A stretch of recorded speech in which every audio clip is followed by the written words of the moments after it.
Hi friends, and welcome to another edition of Meet Me at the 313 Grill and Kitchen.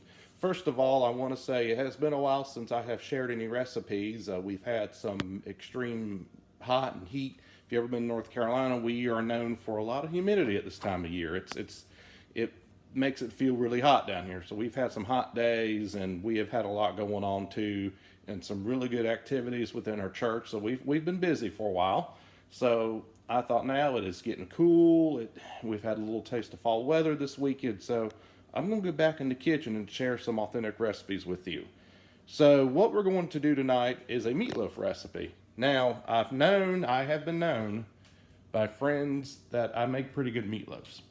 And I found a recipe online this past week that we're going to try.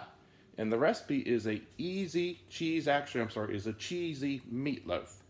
And it's a really simple recipe. I'll go and give you the rundown before we get started. You need beef, eggs, onions, and we'll kind of go, usual meatloaf recipes down the line. So, like that. There you go. All right. Next thing you do, turn your oven on to 350, which I should have done a little bit ago. Now we are going to take, this is the interesting part.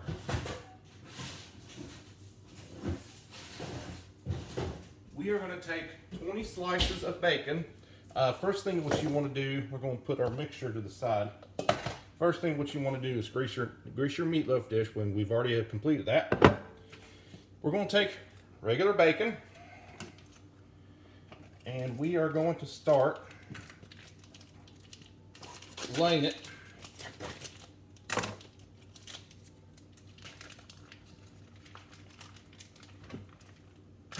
what we're going to do with the bacon, we're going to do something completely different. You're going to take your bacon and we are going to start leaning it just like that, and you want to fill the whole entire bowl up with the bacon.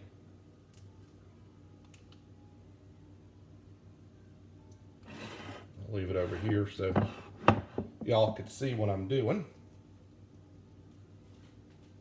We want to try to get as much as we can.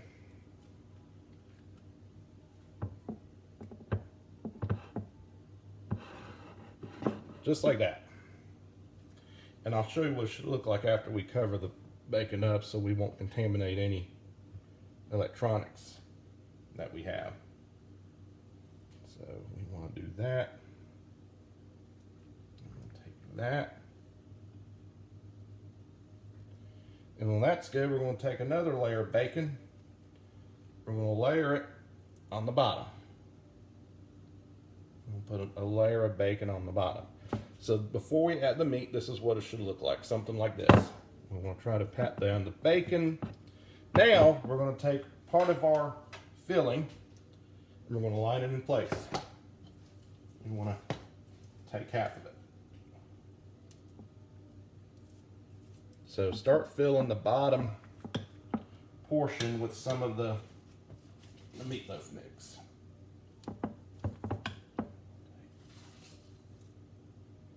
Okay. Now we're going to make a little indentation because we're going to add some cheese to it. So we want to try. So this is what it should look like before we add the cheese. Now, we are going to add 12 of these little Baby Bell cheeses. And you can buy them at the grocery. They come in a 6-pack. So, we're going to start taking 6. This may take a little bit of time, but we're going to start laying in our cheeses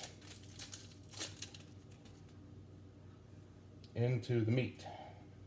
So they come like this. This is really the first time that we've played with this cheese. So what I'm going to do is put a layer of cheese right at the start. Let me wash my hands.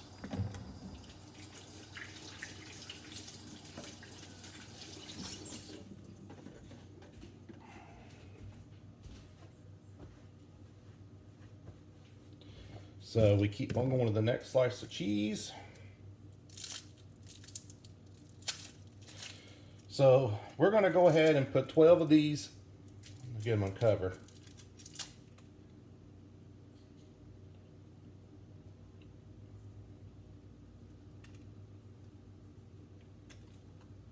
So what I'm going to do, so this is what it should look like after you take it out of the wrap. I'm going to put them in just like this. And we need 12 of these to go into your meatloaf dish. All right, folks, we got our cheese. That's what the final result should look like. Now, I did forget to mention that we were supposed to add 1 chopped onion into the mixture. So if you forgot to do it, that's okay, just like I did, but I went ahead and added it into the remaining mixture. Now in the next part is we're going to take some diced tomatoes. Now, I bought a can of tomato, and we're going to take some pickles, and what we're going to do is we're going to take some, and we're just going to, see if I can try to, we're going to start laying it all around the cheese. And I'll show you what it looks like here in just a second. We're going to take some diced tomatoes and cover the edges.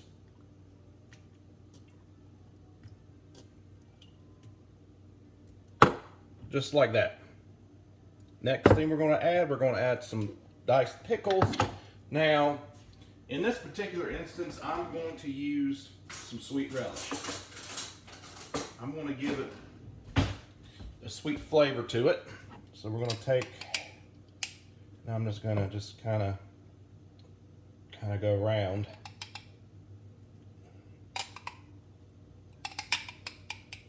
Just like that. The sweet relish will bring out the sweet flavor to it. Okay? So that's what it should look like. Now, we are going to take our remaining mixture. I'm just going to cover it up. I'm going to take the remaining, this mixture.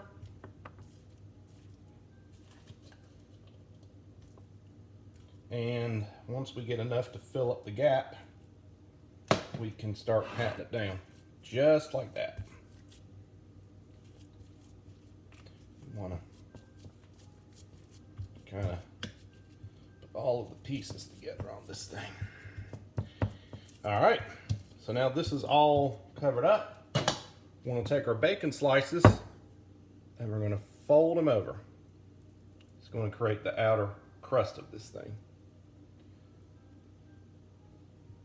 This is how creative it gets at the grilling kitchen. And I may take another bacon or two and kind of cover up some of these miscellaneous spots that did not get covered up.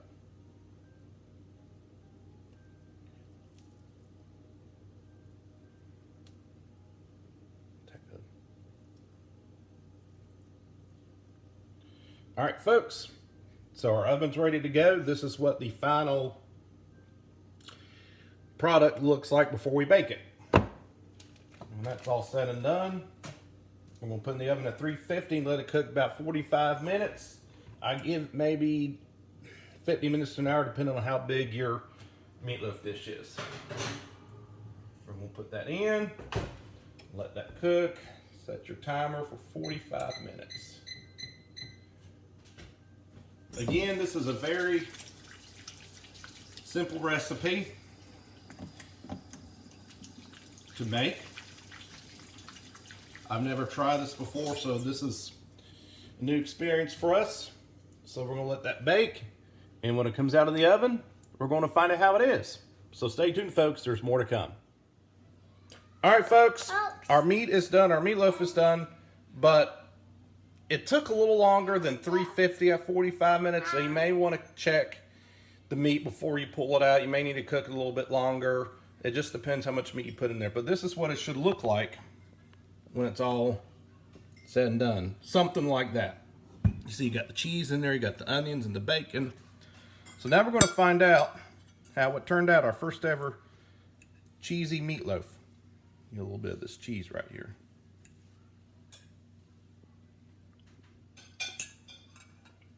Not bad. Not bad. You can taste, it's got a flavored cheeseburger in it. You can taste definitely the cheese.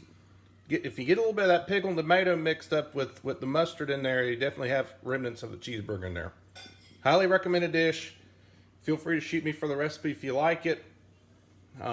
We may bump it up a little bit more when we make it again a little bit down the road. So, my name is Patrick.